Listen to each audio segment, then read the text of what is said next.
네, 여러분 안녕하십니까? 오늘이 10월 17일 화요일입니다. 원래 제가 월요일마다 촬영을 했었는데 어제 그 이스라엘 하마스 전쟁 혹시 그 지상전이 시작되는가 한번 좀 더 지켜보고 그리고 방송을 하느라고 하루 기다렸는데 지금까지 이스라엘이 가자 지구에 육군이 진입하지는 않은 상태에서 전쟁이 벌써 2주차로 접어들고 있습니다. 전쟁을 이제 진행하면서 세계 각국에서 여러 가지 다양한 여론이 나오기 시작했는데 미국 같은 데서 보니까 팔레스타인을 두둔하는 그런 이론들이 그런 사람들이 상당히 많이 나오고 언론에도 그런 것들이 나오고 있습니다. 그러다 보니까 또 이쪽 사람들은 어떻게 인간 어린아이들을 죽이고 여자를 학살하고 그리고 저 방에다가 수류탄을 집어넣어서 수십 명이 있는 곳에서 그런 식으로 사람을 죽은 사람을 두둔할 수가 있느냐 해가지고 서로 사회적인 논쟁이 벌어지고 있습니다. 그래서 오늘 제가 이스라엘 하마스 전쟁 두 번째 거로 준비를 했는데 부제를 이렇게 달아봤습니다. 둘은 영원한 원수다. 그렇지만은 누가 역사의 바른편에 서 있는가? 역사의 바른편이 하나 있을 겁니다. 둘 다 똑같이 잘못하지 않았을 거예요. 잘못이 있더라도 누가 덜 잘못한 나라가 있을 거고 누가 조금 더 잘한 나라가 있을 텐데 우리가 그런 데 대해서 한번 생각을 해보자 하는 그런 생각으로 오늘 강의를 준비를 했습니다. 지지난 시간일 겁니다. 한 2주 전에 평화가 참 신비스럽다라는 얘기를 한 호주의 학자가 있습니다. 지오프리 블레인이라는 지금 연세가 90 정도 좀 넘으신 아주 참 석학이신데 이분이 전쟁의 원인이라는 아주 명절을 썼습니다. 우리가 미국에서 공부할 때 전쟁론 교과서로도 썼던 책인데 이 책을 보면 이런 말이 나옵니다. 평화가 정상적인 상태라는 가설은 정확한 것은 아니다. 평화를 정상으로 보는 가설이 정확하지 않다는 거예요. 오히려 전쟁이 더욱 정상적인 상태다. 참 지금 국제정치 돌아가는 것을 보면은 평화가 비정상이고 전쟁이 정상이다라는 그런 생각을 능히 하게 될 것 같습니다. 그래서 우리가 이 이스라엘하고 하마스 전쟁을 다시 한번 좀 복습도 하면서 설명을 드릴 텐데 10월 7일 날 전쟁이 시작됐고 지금이 10월 17일이니까 지금 열흘째 2주째로 넘어가고 있습니다. 이 전쟁은 1973년 용키푸르 전쟁 이후에 처음으로 이스라엘이 정부 내각을 회의를 통해서 선전포고를 한 그런 전쟁이라고 말씀을 드렸습니다. 미국의 국무장관이 12일 날 방문했고 또 17일 날 또 방문합니다. 중동을 순회하면서 이제 외교를 하고 있는데 그리고 국방장관도 그 다음날 또 방문을 했습니다. 여러분 지금 유럽에서 전쟁 하나 지금 진행되고 있는 거 아시죠? 우크라이나 전쟁인데 미국이 우크라이나 편을 들었습니다마는 우크라이나 땅에 미국의 외무장관이나 국방장관이 가서 이렇게 열심히 너희 나라를 도와주겠다라고 얘기하지는 않은 것 같아요. 그리고 18일 수요일이죠. 현지 시간으로 수요일 바이든 대통령이 이스라엘을 방문할 예정으로 있습니다. 전쟁이 벌어지고 있는 곳에 미국 대통령이 가고 있는 것이에요. 여기서 여러분들이 우크라이나하고 이스라엘은 차이가 나는구나라는 그런 느낌을 받을 수가 있을 겁니다. 이스라엘은 그냥 우리가 학술적인 용어로 쓰면은 미국의 바이탈 인터레스트입니다. 바이탈 인터레스트라는 것은 그것이 없어질 경우에 그것이 해를 당할 경우에 마치 자기의 존재가 위태로워지는 그런 이익, 그러니까 죽거나 사는 이익, 그것이 바이탈인데 우크라이나는 미국에 대해서 바이탈하지 않습니다. 근데 미국 사람들이 이스라엘은 바이탈하다고 생각하기 때문에 이렇게 적극적으로 도와주는 것이라고 보시면 됩니다. 근데 바이든 대통령이 약간 이상한 얘기를 했어요. 하마스를 완전히 경멸하는 건 자기 절대 찬성이다. 그렇지만은 이스라엘이 가자를 점령하는 것은 반대다. 그러면은 거기 이스라엘군이 전혀 안 들어가고 점령하지 않은 채로 거기 팔레스타인 사람들이 이스라엘한테 반대하지 않을 수 있나요? 그리고 말을 이렇게 했답니다. 팔레스타인하고 하마스는 다르다. 그렇지 않습니다. 하마스는 정치 집단인데 팔레스타인 사람들이 선거로 뽑은 사람들입니다.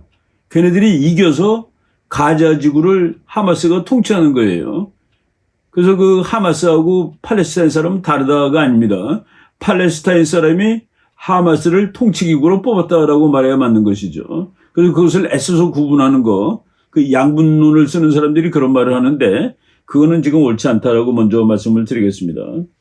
아이들, 여자들, 어린이들을 죽이는 인간들을 압박당하는 사람들이기 때문에 그래도 된다?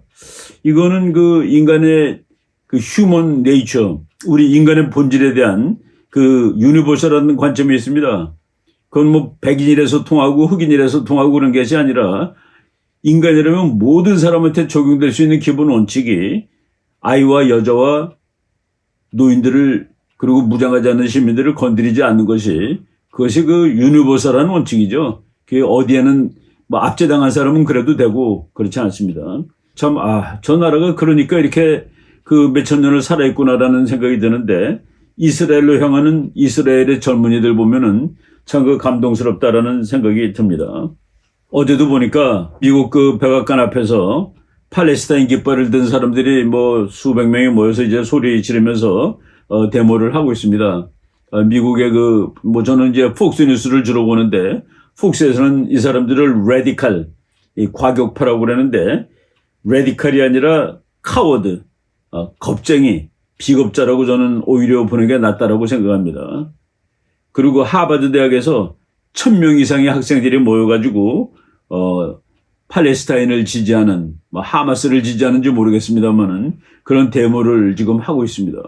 미국에서 이렇게 앞으로 이 사람들이 다 미국의 정치가도 되고 미국의 기자들도 될 것이고 학자들도 될 사람들이 이렇게 이 편파적인 이런 일을 할 수 있는가라고 지금 놀라고 있는데 수백만 달러를 기부하려던 그 부자한 사람이 하버드 대학에 돈을 기부하지 않겠다라고 얘기를 했습니다. 저는 이 사람들을 그 폭스뉴스 같은 데서 레디칼이라고 보는데 레디칼은 과격분자라는 소리죠. 저는 과격분자라기보다도 안전한 곳에서 여기서 뭐 소리 지른다고 뭐 미국 경찰이 잡아가겠습니까? 가장 안전한 곳에서 자기 견해를 표시하는데 이스라엘 사람들 몇 사람 보겠습니다. 우리나라 조선일보에도 이 뉴스가 나왔는데 여기 이스라엘 젊은 여인입니다. 콜롬비아 대학에서 컴퓨터 사이언스를 공부하고 있는 중인데 전쟁이 터지는데 전쟁이 터지면은 국가에서 예비군들을 소집하지 않겠습니까? 소집영장이 오기 전에 먼저 달려간 사람입니다.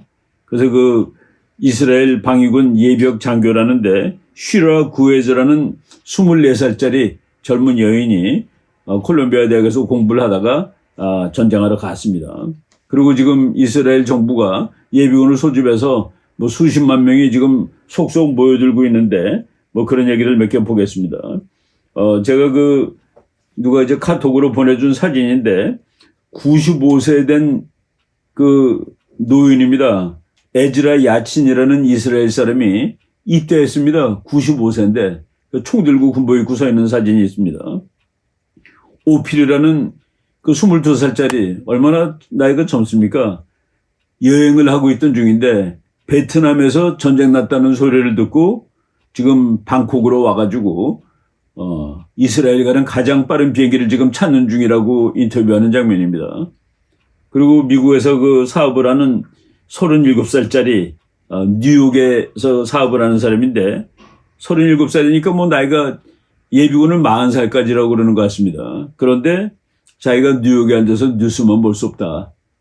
자기 아이들은 자기가 어디 가는지를 불안해할까 봐 아이들한테 말하지 않고 자기는 지금 이스라엘로 달려가고 있다라고 이런 장면들을 지금 우리가 보고 있습니다. 나는 이 사람들이 훨씬 더 얌전한 사람이지만은 훨씬 더 용감하고 과격한 사람들이라고 보입니다. 하버드 대학 앞에서 데모하는 친구들이 자기네가 진짜 정의의 사도라면은 여기서 소리나 지를 것이 아니라 팔레스타인 군에 입대해야 됩니다. 가서 나는 조국을 위해서 싸우겠다. 독립을 위해서 싸우겠다. 그러는 게 정말 용감한 사람들 아니겠습니까? 예, 린지 그레엄 상원의원이 오래간만에 이 텔레비에 나왔는데 이 사람이 지금 전쟁이 확대될 가능성이 아주 많습니다. 확대될 가능성이 많은데 이란이 개입할 가능성이 있는데 이란이 개입할 경우 미국은 in full force. 그러니까 완전히 군사력 다 갖다가 이스라엘을 도와줘야 된다라는 그 얘기를 했습니다. 그래서 지금 이스라엘의 목표는 이스라엘은 지금 현재 좀 한정되어 있는데 저쪽 아랍 쪽은 이 전쟁을 있는 힘을 다해서 확대하려고 노력을 합니다. 예를 들어서 지금 이스라엘군이 아직 가자 지구에 진입을 못하는 이유가 지금 들어가서 전투를 하게 되면은 그 애꿎은 민간인이 많이 죽을 것 같아가지고 그 민간인들을 그 다 빨리 나가라고 그랬는데 저쪽 팔레스타인 하마스 쪽에서는 못 나가게 하고 있습니다. 거기 민간인이 많아야지 또 민간인들이 그 인명피해가 발생하면은 그거 텔레비에 나오고 이스라엘 사람들이 이렇게 늙은 사람들, 여인들 이렇게 막 시민들을 죽였다라는 그런 것을 전 세계 방송을 해야 되기 때문에 그래서 지금 시간을 끌고 좀 전쟁이 진행되는 속도가 조금 느리다라고 생각을 하는데 이스라엘 목표는 한정되어 있습니다. 이스라엘은 그 하마스, 남쪽에 있는 하마스만 그 제거하는 걸로 되어 있는데 나머지 팔레스타인 또 아랍 사람들은 이 전쟁을 어떻게 해서라도 키우려고 노력을 하는데 린지 그레함 이 사람은 미군 공군 대령 출신이고 그리고 트럼프 대통령이 있을 때 아주 그 군사적인 심각한 내용들을 자문했던 사람들로 알려져 있습니다. 지금 가자 지구가 이제 그 문제가 많은데 뭐 그냥 간단하게 말씀을 드리면은 그 1947년에 이스라엘이 생길 때 가자 지구는 이스라엘 땅이지만은 팔레스타인 사람들이 살고 있었던 곳입니다. 그런데 1948년에 그냥 그 이스라엘이 생기자마자 첫 번째 전쟁이 나가지고 이집트가 거기를 점령을 했습니다. 그러니까 팔레스타인 사는 사람들이 사는 곳을 이집트가 점령을 하고 있다가 1967년에 우리가 지난주에도 말했죠. 그 6.1 전쟁 때 이제 이스라엘이 다시 장악을 했습니다. 이스라엘이 장악을 하고 있으면서 그러니까 거기 살던 사람들은 팔레스타인 사람 그냥 살고 있는 거예요. 그러다가 이제 1993년에 아주 그 유명한 국제 협상이 있었습니다. 오슬로 협정이라고 그래가지고 오슬로 협정은 뭐냐면은 그 아라파트라는 PLO와 이스라엘이 정말 역사적으로 합의를 한 겁니다. 그때 클린턴 대통령이 있을 때인데 그때 합의를 해가지고 이 가자 지구가 지금 이스라엘이 점령하고 있지만은 거기를 팔레스타인 사람들이 자치를 하도록 그 허락을 하고 이스라엘군이 이제 나가는 거예요. 그렇게 해서 그 땅을 내준 겁니다. 그것이 1993년 8월 11차 중동 평화 협상에서 이제 이루어진 일이죠. 그 뭐 사인한 것은 9월 달인데 하여간 오슬로 협정이라는 거가 있어가지고 이제 중동에도 평화가 왔다라고 생각을 하는 것이죠. 그런데 그러고서 이제 1993년서부터 즉 시간이 지내오다가 2006년 선거에서 가자 지구를 통치하는 그 집단이 하마스가 되는 겁니다. 그리고 하마스가 되면서 이제 그 원래 있던 통치기구 파타당하고 유혈 충돌까지 일으키죠. 그 파타당은 그래서 사실은 이 팔레스타인이 두 개로 쪼개져 있다고 그랬죠. 가자가 하나 있고 웨스트뱅크가 있고 파타는 지금 웨스트뱅크를 지금 장악하고 있습니다. 그리고 이쪽은 가자고. 근데 가자는 하마스고. 그 둘이 아주 사이가 나빠요. 근데 아랍 세계에서는 하마스가 너무나도 좀 과격하다고 그래서 좀 외톨이가 되고 지지를 못 받는 편입니다. 그리고 이번에 하마스가 이제 이스라엘 향해서 전쟁을 일으킨 것이죠. 뭐 여러분 지도 보시면 알겠지만은 1967년이 되기 전에 이스라엘은 그러니까 뭐 지역을 아주 그 좁은 지역인데 이스라엘은 이 지리적으로 군사지리학적으로 보면 도무지 아랍 쪽으로부터 방어가 되지 않는 그런 형상을 하고 있었습니다. 그러다가 1967년에 이제 전쟁에 확 이김으로써 영토를 대폭 늘려가지고 이스라엘의 수도라든가 이런 곳을 이제 방어할 수 있는 상황이 된 겁니다. 땅을 이제 뺏었으니까 그러니까 이제 벽이 넓어진 거예요. 그런데 그 아랍 사람들은 전쟁을 해가지고서 이스라엘을 괴멸할 방법은 없다 해가지고 이제 평화적인 방법을 써야 되는데 야금야금 국제사회의 지원도 받고 그래서 단계적으로 그 이스라엘이 뺏었던 땅을 다시 뺏자. 그 1967년 이스라엘이 정말 그 피 흘려서 얻은 땅들은 다 불법으로 점령한 것이니까 다시 뺏자. 그래서 그 첫 단계가 오슬로다라고 이스라엘 사람은 보는 겁니다. 여러분들이 뭐 그냥 지도를 한번 보시겠습니다. 그리고 그때 클린턴 대통령 시절이죠. 뭐 클린턴 대통령은 아니지만은 그 둘이 악수한 아라파트하고 그리고 라빈 수상은 이스라엘 좌파입니다. 노동당입니다. 그래서 그 지금 현재 있는 벤자민 네타냐후는 이 사람을 상당히 그 말랑말랑하고 허약한 그런 이스라엘 지도자로 보는 거죠. 둘이 악수하고 그래가지고 평화가 왔다. 그래서 노벨 평화상 둘이 받습니다. 그러니까 노벨 평화상 받았는데 그리고 이후에 평화가 왔느냐 하는 그런 얘기죠. 제가 그 우리나라도 지금 북한하고 남한하고 사인하고 그러면은 평화가 올 거라고 생각하는 그런 허접한 생각하는 사람들이 많은데 뭐 또다시 한번 인용하겠습니다. 프랑스 소설가인데 이 사람 아주 재미있는 연구한 사람이에요. 1860년대를 산 사람인데 예수님 오시기 1500년부터 1860년까지 그 3360년 동안 있었던 모든 평화조약을 다 찾아냈습니다. 참 그 뭐 역사 공부를 열심히 하는 분인데 8,000건 이상의 평화조약이 체결되었다. 그 평화조약을 체결할 때 모두들 이제 평화가 온다라고 아주 걸 기대하고 있습니다. 그런데 이 평화조약으로 인해서 평화가 지속된 기간이 평균 2년에 불과하다. 평균 2년. 예, 오슬로 평화협정으로는 뭐 2년도 안 되죠. 그거 해놓고서 계속 싸웠으니까 수백 명씩 죽었으니까. 예. 팔레스타인을 지지하는 사람이 그 한 얘기 한번 보겠습니다. 여러분 그 사진도 볼 텐데 조 아데툰지라는 여자입니다. 영국에서 일하는 그 신문 기자인데 자기 스스로가 스칼라 오브 팔레스타인리안 히스토리, 그러니까 팔레스타인 역사를 전공하는 학자로서 이렇게 해서 그 글을 썼는데 뭐라고 썼냐면은 요거 그 전쟁이 일어나기 불과 한 달 전쯤에 쓴 겁니다. 현재 이스라엘 정부가 이스라엘이 생긴 이래 가장 극우파 정부다라고 일단 쓰고 있습니다. 이스라엘 has the most right-wing nationalist government. 이스라엘은 현재 가장 우익적이고 국가주의적인 정부를 가지고 있다.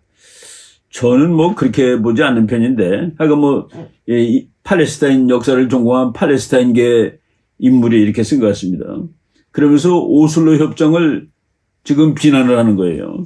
첫 번째는 힘의 균형이 무시된 상태로 협정이 완성이 되었다. 그렇죠. 힘의 균형은 뭐 이스라엘이 압도적으로 강한데 그걸 안 따지고, 그러니까 이스라엘 힘을 더 뽑아놓지 않은 채로 협정이 맺어졌다라고 얘기하는 겁니다. 그리고 그 다음에 이 사람은 뭐라고 그랬냐면은 팔레스타인 사람들은 군사적인 행동을 못하게 하고 이스라엘이 폭력을 쓰는 것은 별로 이렇게 그 간과해버렸다, 이 협정에서.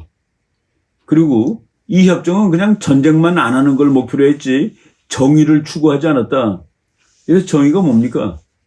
팔레스타인을 그 가자 지구를 원래 이집트가 몇십 년 갖고 있던 거를 다시 이스라엘이 뺏었는데, 뺏고 나서 이제 67년에 뺏었는데 93년에 뭐 한 20여 년 후에 자치를 줬는데 여기서 정의라는 건 뭡니까?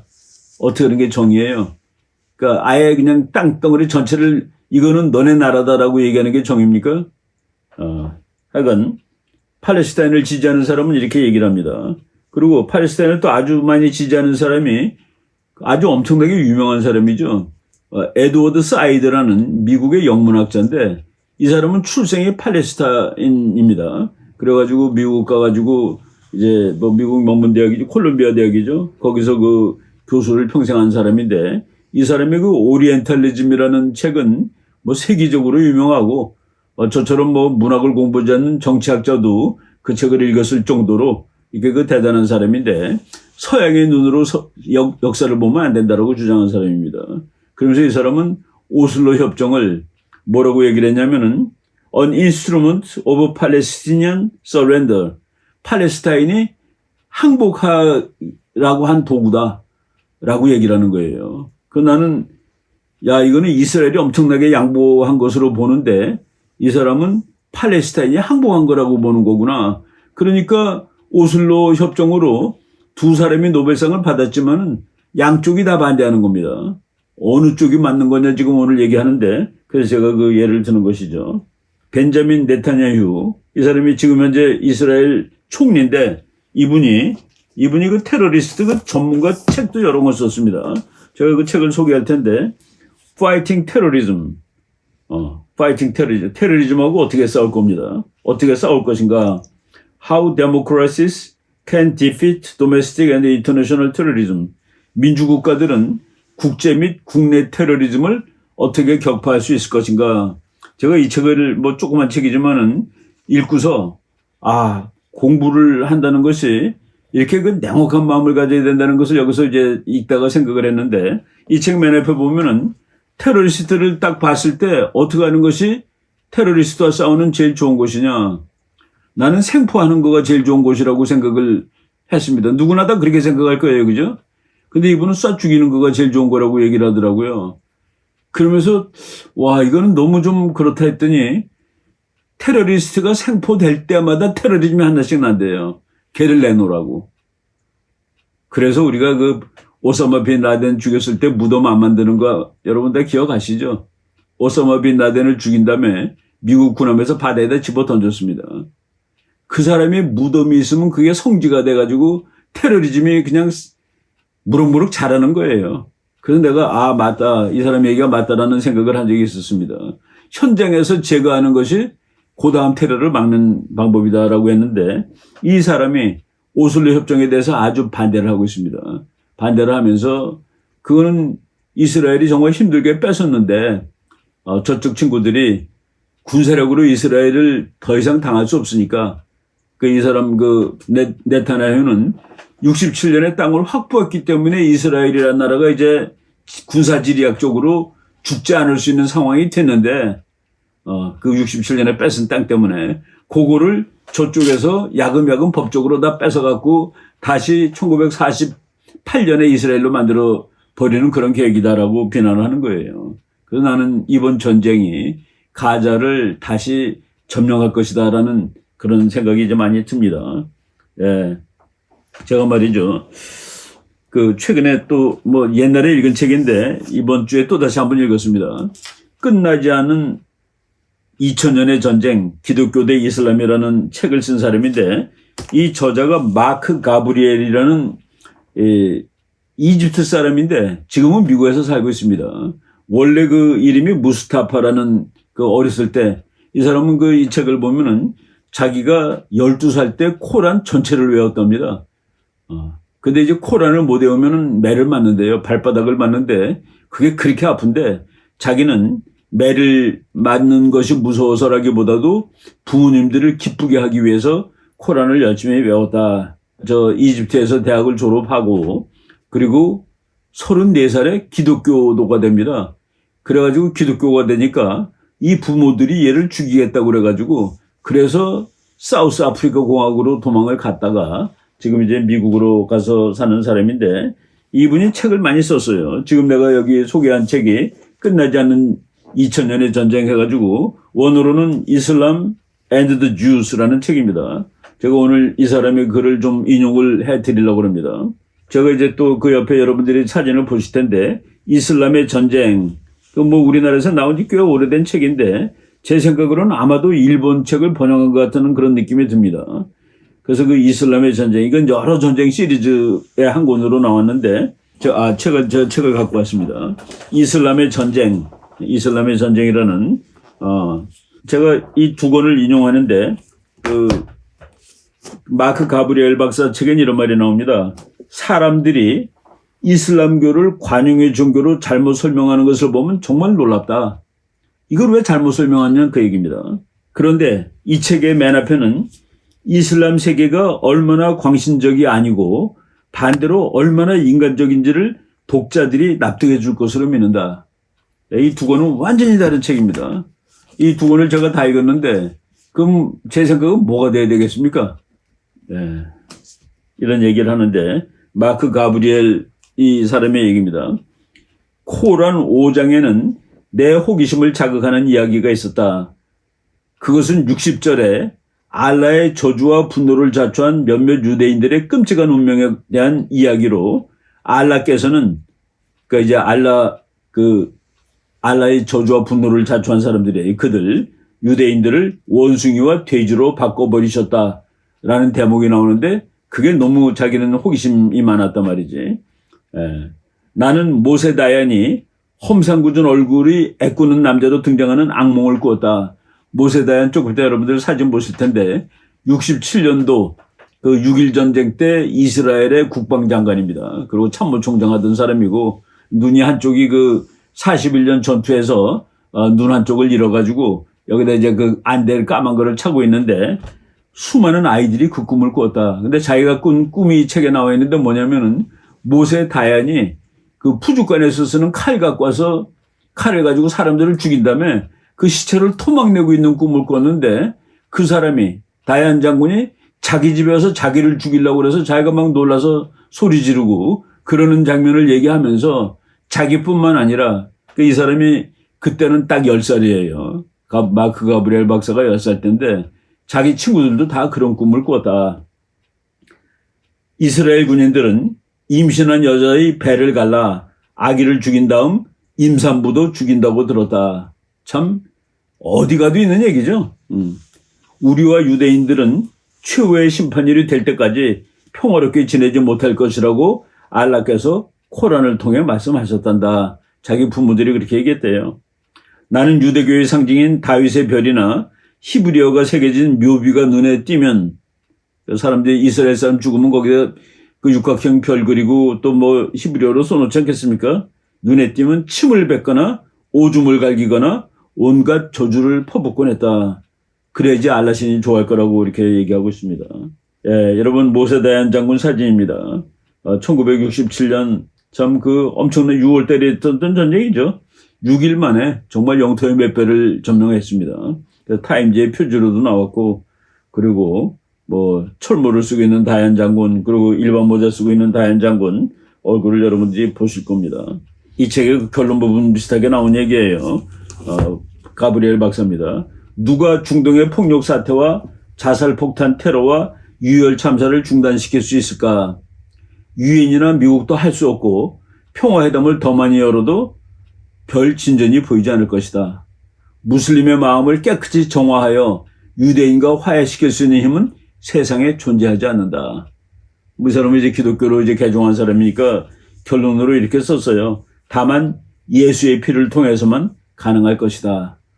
뭐 저는 제가 이제 뭐 편견을 안 가지고 있다고 말하지 않겠습니다. 우리는 다 기독교 신자고 하나님 믿는 사람으로 마크 가브리엘 박사의 견해에 동조를 하는데 우리가 어느 것이 옳다를 얘기를 해야 됩니다. 둘 다 양비론이 아니라 어느 것이 더 옳아요. 하버드 법과대학의 알란 델쇼비츠라는 아주 유명한 사람입니다. 이 사람 지금 38년생인데 생존해 계시는 분인데 The Case for Israel. 나는 이 책을 읽으면서 내가 옛날에는 그 텍사스 대학에서 우리 중동 정치를 가르쳤던 교수님이 친중동입니다. 친이란이에요. 그러면서 그쪽이 더 호전적이라고 생각하면 안 된다라고 가르쳤는데 제가 결정적으로 아랍이 호전적이고 이스라엘이 그래도 정의의 편에 서 있다라는 것을 이 책을 통해서 배웠는데 여기 이런 말이 나옵니다. 두 나라를 만들면은 같이 살 수 있는 거 아니냐. 그 조그만 땅이지만 여기 팔레스타인 만들고 여기 이스라엘 만들면 같이 살 수 있는 거 아니야? 했는데 지금 아랍 사람들은 이스라엘이 반대해서 못 만들고 있다라고 그렇게 얘기를 합니다. 그런데 그 투 스테이트 솔루션 나라를 두 개 만들어서 해결하자를 찬성하는 것이 이스라엘이고 그것을 반대하는 것이 아랍입니다. 아랍은 왜 반대하느냐? 이스라엘 사람은 한 명도 여기 살면 안 된다기 때문에 반대하는 거예요. 그래서 이스라엘을 바다로 쫓아버리는 것이 팔레스타인의 지금 아랍 사람들의 그 원칙입니다. 이미 유대인들은 오랫동안 팔레스타인 지역에 살고 있었다. 여기 원래 2000년 동안 팔레스타인이 살고 있는데 갑자기 유대인들이 와가지고 자기 땅을 뺏고 난리다. 그거가 아니라는 것도 제가 이 책을 통해서 알게 됐습니다. 이미 유대인들은 오랫동안 팔레스타인 지역에서 살고 있었다. 갑자기 들어닥쳐 땅을 빼앗은 것은 아니다. 그래서 우리가 그 옳고 그름을 공부를 해야 됩니다. 우리가 이제 그 지식인들이 그 지적 유희, 잘난 척하는 것들이 많아요. 그래서 하버드 대학 앞에서 팔레스타인 깃발 들고 휘둘고 그러는 겁니다. 팔레스타인 위해서 싸우러 가려면 다 도망갈 놈들이. 어느 편이든지 싸울 때 자기가 정의예요. 그리고 상대방은 불입니다. 그렇지만은 보다 더 정의가 있고 보다 더 불의가 있습니다. 우리가 그 지적 유희 영어로 하나 말씀해 보겠습니다. One man's terrorist is another man's freedom fighter. 한 사람에게 테러리스트는 다른 사람에게는 자유의 투사다. 이런 말 많이 쓰는데 그래서 안중근을 우리가 의사라고 그러는데 일본 사람들 중에서 안중근을 테러리스트라고 그러는 사람이 있습니다. 그건 둘 중에 하나가 맞는 거예요. 그런데 기준이 있습니다. 기준. 예를 들어서 말이죠. 안중근이 화가 나가지고 그 할빈의 수학여행은 여고생들을 쏴 죽였다. 그럼 의사 아니에요. 그건 테러리스트입니다. 안중근이 화가 나서 이 나라를 지키려고 그 만주에 놀러온 일본 할머니들을 쏴 죽였다. 관광객들 쏴 죽였다. 그러면 테러리스트입니다. 그런데 그 정책을 수행하던 이토 히로부미를 쐈기 때문에 안중근은 의사가 되는 것이죠. 그래서 그거 헷갈리면 안 됩니다. Another man's 한 사람의 테러리스트는 또 다른 사람의 자유투사다? 아니죠. 지금 보니까 오늘 하루 종일 요새 그 미국 텔레비가 나오는데 이런 뉴스가 나오는데 kill as many as possible. 있는 힘을 다해서 더 많이 죽여라. 애들을. 하마스가 그런다는 거예요. 그걸 미국 방송에서 그 하마스의 의사들이 어떻게 애들을 많이 죽일 수 있는 방법에 대해서 그 기획표 짜고 이 계획을 만들었다고. 이게 말이 되느냐는 그런 얘기라는 것이죠. 여기 여러분들이 안중근 사진 바로 밑에 앤 코울터라는 그 미국의 아주 그 유명한 그 평론가인데 미국 사람들 대통령도 그래요. 바이든도 비슷합니다. 이슬람이 다 테러리스트는 아니죠. 착한 사람들이 많습니다. 라고 이렇게 얘기를 하니까 그 앤 쿨터가 뭐라고 대받았냐면은 맞아요. 모든 이슬람이 다 테러리스트는 아니에요. 그렇지만 모든 테러리스트들은 다 이슬람 아닙니까? 모든 테러리스트들 다 이슬람 아닙니까? 바이든이 이렇게 얘기했죠. 하마스가 팔레스타인을 대표하지 않는다. 팔레스타인 사람들은 하마스를 대표로 뽑았다. 우리가 그 한쪽을 택해야 됩니다. 역사의 바른편에 서야 된다는 그 얘기죠. 폭스뉴스의 제시 와터스라는 아주 그 젊은 친구가 있는데 78년생이라니까 지금 40 몇 살밖에 안 된 친구인데 생방송에서 아예 그 하마스를 얘기해서 애니멀이라고 그러더라고요. Those animals. 저 짐승 같은 것들이 그 만행을 저지르는데 그들의 그 만행을 보니까 우크라이나에 있는 그 러시아 병사들은 오히려 참 점잖은 사람들 같아 보인다라는 그 방송을 오늘 하는 걸 제가 들었는데 그래서 제가 그 신문에 그 글을 하나 쓰면서 이렇게 좀 잘나지도 못한 사람들이 말장난을 하고 그러는 거 좀 마음에 안 든다는 생각이 들었습니다. 그래서 오늘 우리가 그 역사의 바른 편에 서는 방법을 찾아야 되고 그리고 아주 간단한 기준이 있습니다. 그 정치가들이 서로 싸우는 건데 그래서 민중들이 가서 싸우죠. 그 정치가들이 자기가 아니라 인간의 권리와 자유를 위해서 그 목표를 가지고 정치를 하느냐 그게 기준입니다. 지금 봤을 때 벤자민 네타냐후가 하마스 지도자보다는 인간의 권리와 자유 쪽으로 정치를 하는 것은 거의 분명해 보인다라고 말씀을 드리겠습니다. 네, 오늘 요 정도 하고 이 상황이 진행되는 걸 보면서 또 이제 말씀을 드리도록 하겠습니다. 네, 여기까지 하겠습니다.